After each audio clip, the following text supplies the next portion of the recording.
የፋኖ ኃይሎች ዛሬ አዳሩን ከአገዛዙ ሰራዊት ጋር ባደረጉት አውደ ውጊያ የብልጽግናው ሰራዊት ሰፍሮበት የነበረውን ከተማ መቆጣጠራቸውን አስታውቀዋል። ወዲህ ደግሞ ለቀናት የዘለቀው የጎንደሩ ተጋድሎ ዛሬም ተጠናክሮ መቀጠሉ ተሰምቷል። የፋኖ ኃይሎች በሰሩት ልዩ የሌሊት ኦፕሬሽን የትኛዋ ከተማ ነጻ ወጣች? በወሎ ቤት አማራስ የሆነው ምንድነው? የሚለው በቀዳሚነት የሚደመጥ ዜናችን ነው።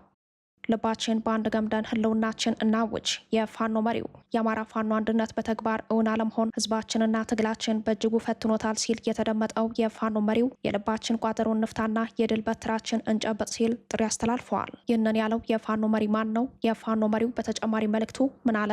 የሚለውን በዝርዝር ይዘናል። ብልጽግናው የራሱን አገልጋዮች በአደባባይ እርምጃ ወስዶባቸዋል። ከአማራ ህዝብ የህልውና ትግል በተቃራኒ ቆመው ለብልጽግናው ሰራዊት ምርኩዝ ሆነው የቆዩ የሚሊሻ አባላት በመሀል ከተማ መገደላቸው ተሰምተዋል። ይህንን ተከትሎ በሰራዊቱ መካከል ከፍተኛ ውጥረት ነግሷል። ይህ የሆነው በየት ነው? አመራሮችስ ምን አሉ? የሚለውን ከስፍራው አሰናድተናል።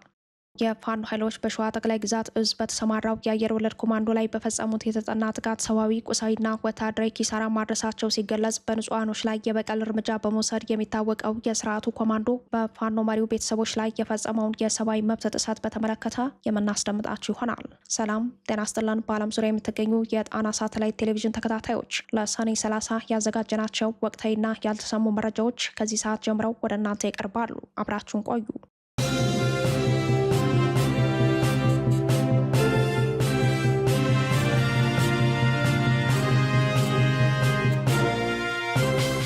በወሎ ቤት አማራ የግንባር ተጋድሏቸውን አጠናክረው የቀጠሉት የፋኖ ኃይሎች በዛሬው ዕለት የብልጽግናው ሰራዊት ሰፍሮባት የነበረች ከተማ ነጻ ያወጡበትን ውጊያ ማድረጋቸውን አስታውቀዋል። የፋኖ ኃይሎች በምዕራብ ወሎ ግንባር ከትናንት ጀምረው እስከ ዛሬ ጠዋት ድረስ ባደረጉት ብርቱ አውደ ውጊያ የአገዛዙ ሰራዊት ሰፍሮባት የነበረችውን ቢሊ ከተማን ሙሉ በሙሉ መቆጣጠራቸውን አስታውቀዋል። የጣና ሳተላይት ቴሌቪዥን የግንባር የመረጃ ምንጮች እንዳስታወቁት የአፋብን ወሎ ቤት አማራ ምኒልክ ዕዝ 105ኛ ኮር ባደረገው ተከታታይ የፊት ለፊት አውደ ውጊያ በርካታ የአገዛዙ ሰራዊት ሞትና ቁስለኛ አድርጎ ገዥ ወታደራዊ ቦታዎችን መቆጣጠሩን ታውቋል።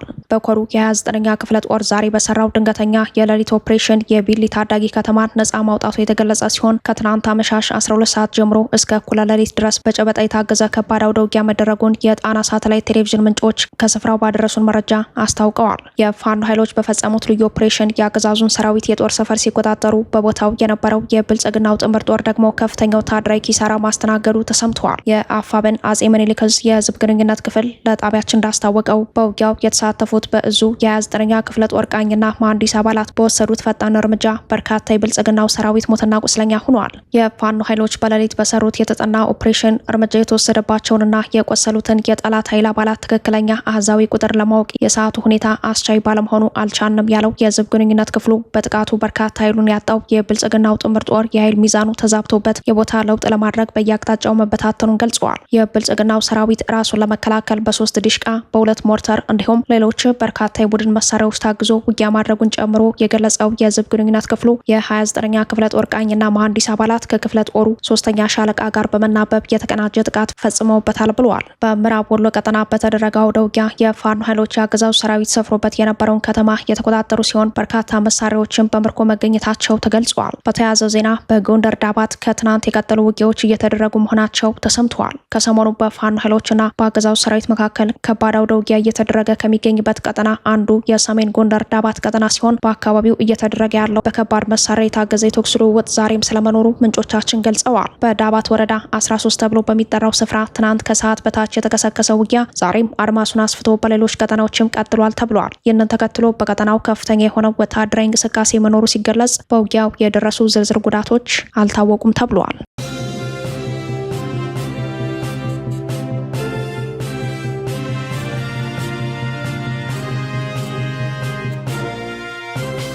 ኑ በልባችን መገመድ ህልውናችንን እናውጅ። የፋኖ መሪው ራሳችንና ህዝባችንን ከፈጽሞ መጥፋት የህልውና አደጋ ለማትረፍ ዓላማ በመሰነቅ የጀመርነው የአማራ ትግል ጠላቱን ከመከላከል ወደ ማጥቃት በማሳደግ በወታደራዊና በፖለቲካው መስክ እምርታ እያስመዘገበ ነው ሲል ፋኖ ዮሐንስ ንጉሱ ገለጸ። ፋኖ ዮሐንስ ንጉሱ በወቅታዊ ጉዳዮች ላይ ባስተላለፈው መልእክት የአማራ ፋኖ የአንድነት ሂደቶች መጓተት በአጭር ጊዜ ከመከላከል ወደ ማጥቃት የተሸጋገረውን ትግል እየፈተኑት ይገኛሉ ሲል ገልጸዋል። በየግዛቱ የተወጠኑ የአደረጃጀት ንድፎችን ገቢራዊ ለማድረግ እንደ ጎንደር ፋኖ ያደሩ ጉዳዮችንና አዳዲስና መልከ ብዙ ፍላጎቶች ተደራርበውና የቀጠናውን አደረጃጀት አንድ ሳናደርግ ሲፈትኑን ቆይተናል ያለው ፋኖ ዮሐንስ ንጉሱ የትኛውም በሂደት የሚስተዋል አይነተ ብዙ መሻት ጓዳችን ያጣበበው ይሆናል እንጂ ዋናውን የህዝባችን የሰራዊታችንና የራሳችን ህልውና መድንነት በማስቀደም ልባችንን ከፍተን ህልውናችንን ልናስቀድም ታሪካዊ ኃላፊነታችን ነውና ጓዶቻችን፣ ወንድሞቻችን ኑ የልባችን ቋጠሮ ፈተን የድል በትራችንን እንጨብጥ ሲል ጓዳዊ ጥሪ አቅርበዋል። የጎንደር ቀጠና ፋኖ የባሩድ ሽታ ምጎ የጠላት በትር መክቶ ያደገ መሆኑን ያስታወሰው ፋኖ ዮሐንስ ቀድሞ በመደራጀትና ታግሎ በማታገል የጨለማው ዘመን የነጻነት ብርሃን ወጋገናችን ሆኖ ደማቅ ታሪክ ጽፏል። ይህ ታሪክ ዛሬም ይሄው አለ፣ ነገም ያስቀጥላል ሲል መልእክቱን ያክላል።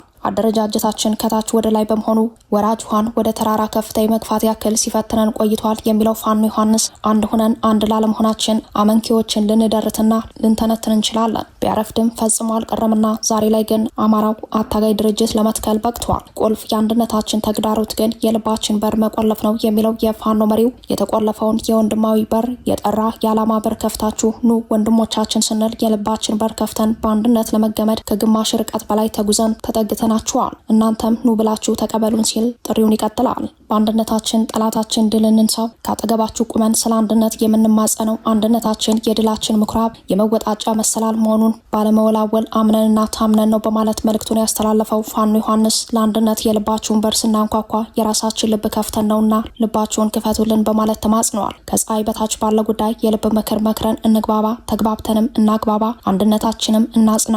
ይህን በማድረግ ታሪካዊ የትውልድ የመሪነት ሚናችን እንወጣ የሚለው የፋኖ መሪው በተጨፈጨፈው ወገናችን፣ በጀግንነት በተሰዋው ሰራዊታችን፣ በቆሰለው በተሰደደው በታሰረውና በተንገላታው ወገናችንና ጓዶቻችን በአንድነት ናፋቂው ሰራዊታችን ስም ስለ አንድነት ዛሬም እንማጸናል። የልባችን ቋጠሮ አላልተን በፍጹም ወንድማማችነት አንድ እንሆን የሚለው የፋኖ መሪው ነጻ ከመውጣትና ከማውጣት በቀር አንዳችም ግላዊ መሻት የለኝምና ለጎንደርና ለድርጅት አንድነት ከባህር ጠለል በላይ ከደመና በታች በሚገባኝም በማይገባኝም ጉዳይ ሳላወላውል ራሴን ፍጹም የመፍትሄ አካል አድርጌ አቅርብ ያለው ሲል ግላዊ አቋሙን በግልጽ አስፍረዋል። የትግል አጋሮቹን ጓዶቼ፣ ወንድሞቼ በማለት መልእክቱን የሚቀጥለው አርበኛ ዮሐንስ ንጉሱ ልባችን ከፍተን መንፈሳችን አረጋግተን ህሊናችን ብቁ አድርገን የዘመናችን የሰማዕታት አደራ ለቁም ነገር እንዲበቃ የመንገዱ አጋማሽ ላይ ተገናኝተን በልባችን መገመድ ጠላትን ድል እንንሳው፣ በልባችን መገመድ ህልው ሆነን እንትረፍ ሲል ገልጸዋል። የፋኖ መሪው ለመላው የፋኖ ሰራዊት ለአማራ ህዝብና ለትግሉ ደጋፊዎች ባስተላለፈው ወቅታዊ መልእክት የጎንደር ፋኖ አንድነት እንዲሰራ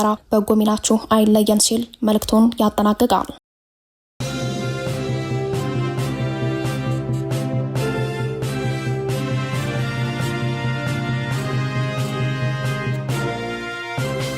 ብልጽግናው አገልጋዮቹን በአደባባይ ገደለ። የብልጽግናው አገዛዝ በአማራ ህዝብ ላይ የተራዘመ ጦርነት መክፈቱን ተከትሎ በመሬት ጥቅማጥቅምና በከፍተኛ ደሞዝ ከጎኑ አሰልፎ መንገድ መሪ አድርጓቸው የቆዩ የሚሊሻ አባላቱን በአደባባይ እርምጃ እንደወሰደባቸው ተሰምተዋል። ከሰሞኑ በአማራ ክልል የሚገኙ የፖሊስና የሚሊሻ አባላትን ወደ ፌዴራል የጸጥታ ተቋም መቀላቀል አለባችሁ ማለቱን ተከትሎ ተቃውሞ የገጠመው የብልጽግናው ስርዓት በተለይም ከህወሓት ጋር ለሚያደርገው አይቀሬው ጦርነት በግንባር ቀደምትነት ከፊት ተሰላፊ ለማድረግ የጀመረው መልመላ መስተጓጎሉም እየተገለጸ ነው። ይህንን ተከትሎ የብልጽግናው ምክትል ኢታማዦር ሹም ጄኔራል አበባው ታደሰም ለሽምግልና ወደ ባህር ዳር ተጉዘው በዝግ ሊመክሩ እንደሆነ መዘገባችን ይታወሳል። የብልጽግናውን ስርዓት የተቃወሙ በጎንደር ቀጠና በርካታ የሚሊሻ አባላት ከስርዓቱ ካምፕ በመጥፋት የፋኖ ኃይሎችን እየተቀላቀሉ መሆናቸውም ተሰምተዋል። ይህን መልመላና መረጣ የሰሙ በደቡባዊ ጎንደር አንዳቤት ወረዳ የሚገኙ የሚሊሻ ኃይሎችን በአካባቢው የሚገኘውን የጄኔራል ውባንታ ባተ ኮር የጉና ክፍለ ጦር አካል የሆነችውን አንዳቤት ብርጌድን በገፍ መቀላቀላቸውን የጉና ክፍለ ጦር የህዝብ ግንኙነት ክፍል አስታውቋል። በዚህ ድንገተኛ የሚሊሻ አባላቱ ውሳኔ ከፍተኛ ድንጋጤ ውስጥ የወደቀው የወረዳው ኮማንድ ፖስት አመራር ሌሎች አባላት ወደ ፋኖ እንዳይቀላቀሉ መቀጣጫና ማስተማሪያ ይሆናሉ በሚል ስሌት 2 ሚሊሻዎችን ከካምፓቸው አውጥቶ እርምጃ እንደወሰደባቸው ለማወቅ ተችሏል። የጣና ሳተላይት ቴሌቪዥን ወታደራዊ ምንጮች እንደገለጹት ሚሊሻዎቹ በብልጽግናው ኮማንድ ፖስት ውሳኔ እንዲገደሉ የተደረጉት ሌሎች የሚሊሻ ኃይሎችና ፖሊሶች ወደ ፋኖ እንዳይቀላቀሉ ለማስፈራራት ሆን ተብሎ በተቀነባበረ ኦፕሬሽን ነው ብለዋል። ይህንን ተከትሎ በወረዳው በሚገኘው የብልጽግናው ሰራዊትና በብአዴኑ የሚሊሻና የፖሊስ ሰራዊት መካከል ከፍተኛ ውጥረት እንደተፈጠረ የገለጹት ምንጮቻችን የወረዳው የጸጥታ አመራሮችና የብልጽግናው ሰራዊት አዛዦች ለስብሰባ መቀመጣቸው ተሰምተዋል። በአማራ ክልል ከፋኖ ኃይሎች የህልውና ትግል በተቃራኒ ቆመው የሚገኙ የክልሉ የጸጥታ አባላት ከሰሞኑ ለልዩ ግዳጅ በሚል ምልመላው ቀጥሎ እየተካሄደ ነው ተብሏል። ከ30 ሺህ በላይ የፖሊስ የአድማ ብተናና የሚሊሻ አባላት ወደ ግንባር እንዲዘምቱ ትዕዛዝ ወርዷል። በአማራ ክልል በተለይ በወሎ ቤት አማራ የሚገኙ የሚሊሻ ኃይሎች በራያ ቀጠና እንዲሰፍሩ ወታደራዊ ስምሪት መሰጠታቸውን የጣና ሳተላይት ቴሌቪዥን ምንጮች ገልጸዋል። ራያ አላማጣን በኃይል የተቆጣጠረው ህወሓት እያደረገ ያለውን መጠነ ሰፊ ወታደራዊ ዝግጅት አጠናክሮ መቀጠሉ ሲገለጽ፣ የአማራ ክልል የጸጥታ መዋቅር በበኩሉ ከ30 ሺህ በላይ የፖሊስ የአድማ ብተና እንዲሁም የሚሊሻ አባላት ለወታደራዊ ግዳጅ ዝግጁ እንዲሆኑ መመሪያ ሰጥተዋል። በክልሉ አዳዲስ የሚሊሻ አባላትን የመመልመል የማሰልጠንና በብልጽግናው መከላከያ እዝ ስር የማስገባት ስራዎችም ተጠናክረው ቀጥለዋል ተብሏል። በተለያዩ አካባቢዎች ስልጠና የወሰዱ የሚሊሻ አባላት በብልጽግናው መከላከያ የታገዘ ተጨማሪ ስልጠና እየወሰዱ መሆኑንም የመረጃ ምንጮች ለጣና ሳተላይት ቴሌቪዥን የዝግጅት ክፍል ገልጸዋል። እንደ ምንጮቻችን ገለጻ ስልጠናቸውን አጠናቀው ለውጊያ ዝግጁ የሆኑ የሚሊሻ አባላት ወታደራዊ ግዳጅና ስምሪታቸው በብልጽግናው መከላከያ በኩል እንዲሆን አቅጣጫ ተቀምጧል ነው የተባለው። ጣና ሳተላይት ቴሌቪዥን ከወታደራዊ ምንጮቹ በደረሰው መረጃ ብልጽግና በተለይም በራያ ቀጠና ከፍተኛ ወታደራዊ ስልጠና እየሰጠ ነው ተብሏል። በዚህ መሰረትም ከ6 የራያ ወረዳዎች የተመለመሉ የሚሊሻ አባላት በቦታው ስልጠና እየወሰዱ መሆናቸው ተገልጿል። ከ6ቱ የራያ ወረዳዎች የተውጣጡ ሚሊሻዎች እየወሰዱ ያሉት ስልጠና በቀጠናው ለሁለተኛና ሶስተኛ ዙር መሆኑን የገለጹት ምንጮቻችን በቅርቡ ስልጠናቸውን አጠናቀው ሌሎች ለውጊያ ዝግጁ የሆኑ ሚሊሻዎችን ይቀላቀላሉ ተብሎ ይጠበቃል። በዚሁ የራያ ግንባር ኮረም ቀጠና የሁለተኛ ዙር ሰልጣኝ ሚሊሻዎች ስልጠናቸውን አጠናቀው በትናንትናው ዕለት መመረቃቸውን የብልጽግናው ልሳናት አስታውቀዋል። እነዚህ ሚሊሻዎች በቆቦ ዋጃ መስመር ለድንበር ጥበቃና ደህንነት ወደ ደጋማው የራያ ቆቦ አካባቢ ስምሪት ይሰጣቸዋል ተብሏል። የመረጃ ምንጮቻችን ጨምረው እንደገለጹት በጥቅምና ድሎት እንዲሁም በሴራና ተንኮል ፋኖን ከርተው ለአገዛዙ እየገበሩ የሚገኙ ኃይሎች ሁሉ ህወሓትን ለመዋጋት ወደ ግንባር እንዲዘምቱ ታዟል። ሁሉም የዞንና የወረዳ አመራሮች ዘማቾችን እንዲያሰባስቡ በኮታ ቁጥር የተጣለባቸው ሲሆን ወደ ግንባር የሚላኩ አማራዎች በዞን ማዕከላት እንዲሰባሰቡ የመጨረሻ ትዕዛዝ መሰጠቱ ታውቋል። ይህን ወቅታዊ ወታደራዊ መመሪያ የአማራ ክልል የጸጥታ ቢሮ ያውጣው እንጂ ወደ ግንባር የሚላኩ የአማራ ክልል ታጣቂዎች ጠርናፊም ሆነ ስምሪት ሰጪው የአገዛዙ መከላከያ መሆኑ ተረጋግጧል።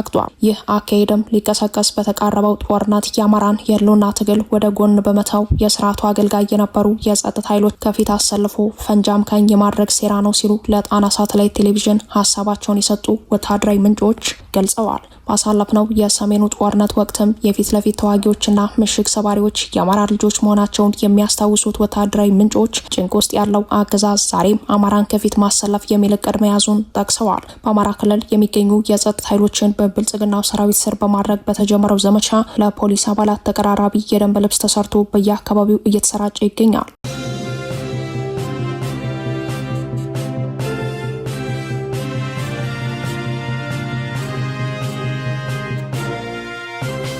የፋኖ ኃይሎች በሸዋ ቀጠና በአገዛዙ ሰራዊት ላይ በፈጸሙት ጥቃት ድል መቀዳጀታቸውን አስታወቁ። የአማራ ፋኖ ብሔራዊ ንቅናቄ ሸዋ ጠቅላይ ግዛት አሳምነው እዝ የፋኖ ኃይሎች በመንዛ አውራጃ በብልጽግናው አየር ወለድ ኮማንዶ ላይ በፈጸሙት የደፈጣ ጥቃት ሰዋዊ፣ ቁሳዊና ወታደራዊ ኪሳራ ማድረሳቸው ተገልጿል። የፋኖ ኃይሎች በመንዛ አውራጃ ጥርጥራ ቀበሌ ላይ በፈጸሙት የደፈጣ ጥቃት በርካታ ቁጥር ያለው የአገዛዙ 104ኛ ኮማንዶ ክፍለ ጦር ሙትና ቁስለኛ መሆኑ ተሰምተዋል። የእዙ የህዝብ ግንኙነት መምሪያ ለጣና ሳተላይት ቴሌቪዥን እንዳስታወቀው በትጥቅ ትግሉ ስትራቴጂካዊ የደፈጣ ውጊያ መርህ መሰረት የአፋብኃኝ ሸዋ ጠቅላይ ግዛት አሳምነው እዝ አጼ አምደ ጽዮን ኮር ስር የሚንቀሳቀሰው የአጼ ምኒልክ ክፍለ ጦር በመንዝላሉ ክላስተር ጥርጥራ ቀበሌ ወታደራዊ የበላይነትን በማድረግ አንጸባራቂ ድል አስመዝግቧል። እንደ ህዝብ ግንኙነት መምሪያው ገለጻ ለ3 ሰዓታት ያለማቋረጥ በተደረገው ጠንካራ አውደ ውጊያ ከመንዝላሉ ወገሬ ከተማ ተነስቶ ወደ ጥርጥራ ቀበሌ በመንቀሳቀስ ላይ በነበረ የብልጽግናው 104ኛ ኮማንዶ ክፍለ ጦር በጥርጥራ ቀበሌ 20 ደጋ በተባለ ልዩ ቦታ ላይ በተፈጸመበት የተጠና ድንገተኛ የደፈጣ ጥቃት ሞትና ቁስለኛ ሆኖ የዘመቻ እቅዱ ሳይሳካለት ቀርቷል የተባለው እዙ ባወጣው የግንባር መረጃ እንደገለጸው የፋኖ ስልታዊ ጥቃት የወታደራዊ ግዳጅ አፈጻጸሙን ሙሉ በሙሉ ያሳካ ነበር። በዚህም የአገዛዙ የጥምር ጦር አባላት የነበሩ አንድ የ50 አለቃ ማዕረግ ያለው የሚሊሻ አመራርን ጨምሮ ከ10 በላይ እግረኛ ወታደሮች እርምጃ ሲወሰድባቸው በርካቶች ቆስለው በአምቡላንስና በህዝብ ትራንስፖርት ተሽከርካሪዎች ወደ ሞላሌ ከተማ ሆስፒታል መመለሳቸውን ገልጸዋል። የፋኖ ኃይሎችን የተጠና የደፈጣ ጥቃት ተከትሎ በጦር ሜዳ የበላይነት ተወስዶበት ከፍተኛ ሰዋዊና ቁሳዊ ኪሳራ ያስተናገደው የአገዛዙ ሰራዊት ሽንፈቱን ለመቀልበስ ከመንዝ ቀያ ዘመሮ ከተማ ተጨማሪ ኃይል ለማንቀሳቀስ ሙከራ ስለማድረጉ ተሰምተዋል። የግንባር ምንጮቻችን ለጣና ሳተላይት ቴሌቪዥን እንደገለጹት ይህን የአገዛዙ ሰራዊት እንቅስቃሴ በተቀናጀ መረጃ ሲከታተሉ የነበሩ የምኒልክ ክፍለ ጦር አሃዶች በወሰዱት የመከላከል እርምጃ ጥቃት ተፈጽሞበት ወደ ኋላ ተመልሷል ተብሏል።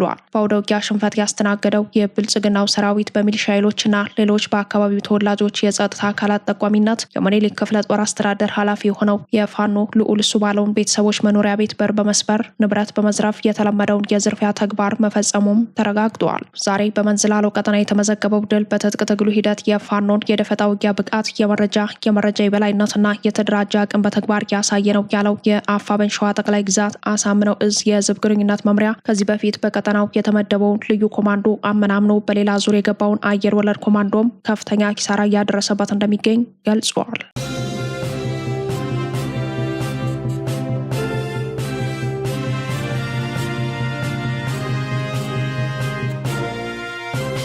ከጣና ሳተላይት ቴሌቪዥን የዛሬ ዜናችን በዚያ በቃን። ሰብስክራይብ፣ ላይክ፣ ሼር በማድረግ የቻናላችን ቤተሰብ ይሁኑ። አብራችሁን ስለነበራችሁ እናመሰግናለን። ጤና ይስጥልን።